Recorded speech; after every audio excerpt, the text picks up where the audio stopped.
Coming up on this episode of Word in the Street, the DIFF first frame returns to Limerick. There were close shaves and waxing for charity. And LSAD students go on tour to TG Car in Connemara.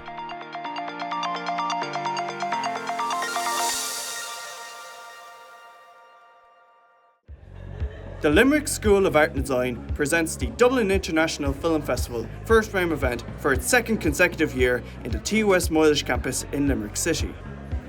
Opened by LSAD Dean Mike Fitzpatrick and the DIFF Festival Director Grania Humphreys, the event consisted of a screenwriting panel, a music performance from Fionn and Tuan, and a short film programme where student filmmakers from all around the country get the opportunity to showcase their work, connect with peers and industry professionals as a golden networking opportunity.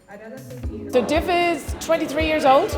It was set up by a film critic and a film producer in 2002. Main objective is to bring films from around the world to Dublin. I've been working with the festival since 2008, and one of the things that we wanted to do was to make sure that we brought new audiences in to see world cinema. We've had more films this year than we've ever had before, and that is saying something. I do think people need to watch more short films.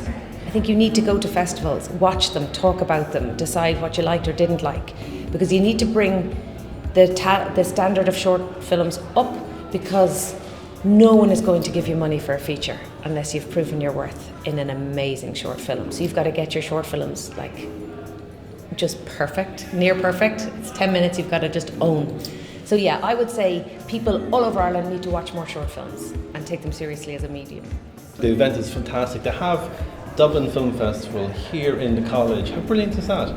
Coming into the college, being a part of the film festival, having a day which is dedicated to industry and working in the industry, it's just brilliant. And and it's great for Limerick too, as a region which is really growing in terms of film industry, to show that there's possibilities to work not only in say Dublin Wicklow, but also sort of elsewhere in the country and closer to home. So.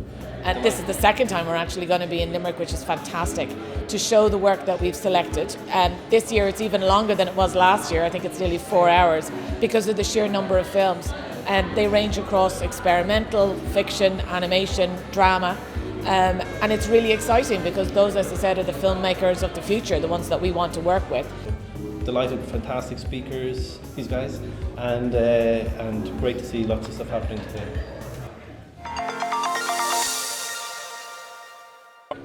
Tomorrow there is a charity event being held in the Student Union building here on Moylish. It's collaborative between 4 societies throughout the 2 campuses.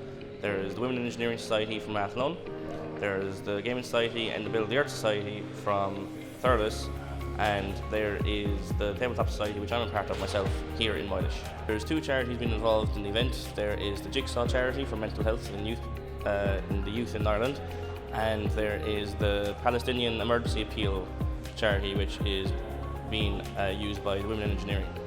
So after that riveting interview with Matthew Finn, we decided to take to the Student Union that following afternoon in order to see the actual events of the charity event itself. Myself and members of the Word on the Street team decided that we would get some B-roll, and we got some interesting shots, especially when the waxing came out. And we also got the shots of people getting their head shaved. All in all, I'd say it was a fantastic event, but I'm going to pass it back over to Matt so he can truly tell you exactly how the event went. We made a total of €352 for the Jigsaw charity as well as the Palestinian Emergency Appeal. Towards the start it was quite slow. I suppose people from different colleges were kind of sticking with their friends from their own college. Everyone was just sitting around trying to figure out where and when to kind of interact with people. People playing from different colleges and a lot of integration between the colleges, which was nice to see. When the forfeits came about due to the hair waxing and the hair shaving, people got really into it and there was quite a big crowd, a lot of laughs, a lot of fun, and overall it was just a great event, to be honest. On the 28th of February 2024, the 2nd, 3rd and 4th year students of Creative Broadcast and Film Production went on a trip to Galway to get an inside look of the Rosnaroon set, Telegale Production House, TG Car Studios and the Production House Fibine. Their first stop for the day was the set of the famous Irish show Rosnaroon. Here they were welcomed by Morgan, who gave them a tour of the facilities and the various sets built in the many buildings on the main street. The 3rd year students of CBFP, who are members of Film Cell, managed to snag an interview with her before they left. Normally I'm up at my desk in the production office making sure everything up there is good, organising meetings for the directors, that kind of thing. Yeah, so we film from August to February, so we have 6-ish months. We get 82 episodes out in that time. We film 7 episodes in a fortnight. So we have 2 studios here, and one studio would have 4 and the other studio would have 3, and then they'd swap over within the fortnight. So we always have 2 cycles going at once. We could be filming up to 18 pages a day.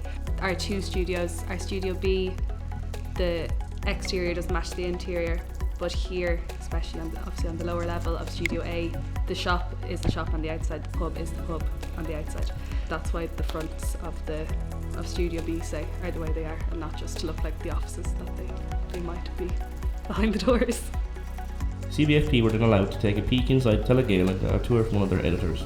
After a short break, the trip began again, this time heading to the TG Carr studios. Here they were introduced to many of their employees and were treated to tea, coffee and biscuits while getting a brief description of what TG Carr do inside the briefing room. The film cell crew once again got interviews with the people of TG Carr, while the other students from 2nd and 4th year toured the building. Everybody knows everybody that works here. That's one of the benefits maybe of it being a slightly smaller setup than some of the bigger channels that you have here in Ireland. It's a testament now to the level of production that Irish-speaking programmes are able to provide now, that we are able to work in an environment with people in all sort of different departments. A lot of the departments here will work on every single programme, but some of them then require a lot more promos cut and imagery needing to be branded and then provided to different external companies. It's just really exciting, and I'm grateful for it every day. It's definitely an asset that got me here. It was a much bigger building than it looked from the outside. They were shown the weather room, which is very, very small, about the size of a closet, and many other rooms like the Nook room and the live preview room. I brought Gaeilge education and media together. I found a love for social media. I really enjoy working with young people and also determining different audiences. What can I do to make sure we're providing the best service we can to you? We do lots of visits to colleges and schools. We see lots of students who come up and say, I've used your resources, I've used the website, it's really beneficial, it's really helping me. So again, that makes the role really fulfilling, and I guess it's really interesting for me to work in the sphere of education without being in a classroom.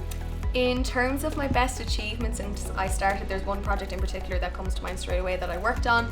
This is a project called Sim for STEM with Formula Female. It's essentially a program which was to encourage young girls to take part in STEM subjects and also in sports like motor racing. The first time I visited these schools, the girls saw and heard about TG Carr. These were all English secondary schools in inner city Dublin. They didn't want to know about TG Carr. They were petrified when they saw me come, and they said, I speak no Irish, I don't want to, I'm not interested, I'm exempt. I heard the whole shebang. But I guess I worked with them, I encouraged them, I helped them, I nurtured what Gaeilge they already had. And by the 3rd time we were going back to report on the final, all the girls were rushing up to me saying, oh, I want to learn some girls who've been exempt from Irish since they were in 2nd or 3rd class in primary school. That's definitely biggest achievement today, just to see the impact I had on those young girls, that they went from not wanting to have anything to do with the language to being fully happy to take part. So that's definitely the biggest achievement. All in all, the students of CBFP enjoyed their trip to Galway, and many have begun to think of working for the likes of Telegale and TG Carr as a viable option once they finish their degree.